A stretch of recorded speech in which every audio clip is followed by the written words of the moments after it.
Hello everyone. Today we are going to see 10 most daily use sentences with their Marathi meanings. So let's start. First sentence आहे मी शब्दाचा पक्का आहे. I am the person of words.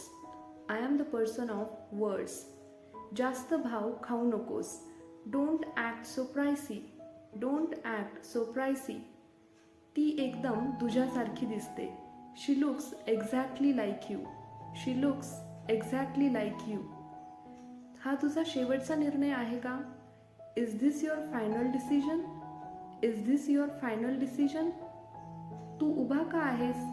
Why are you standing? Why are you standing? तुला समजत का नाही?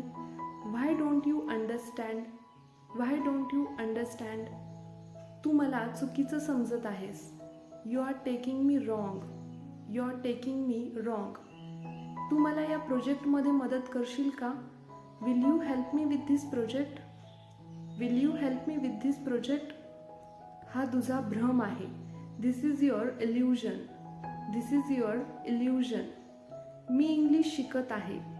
ह्या सेंटेन्सचं translation तुम्ही मला कॉमेंट बॉक्समध्ये सांगायचे.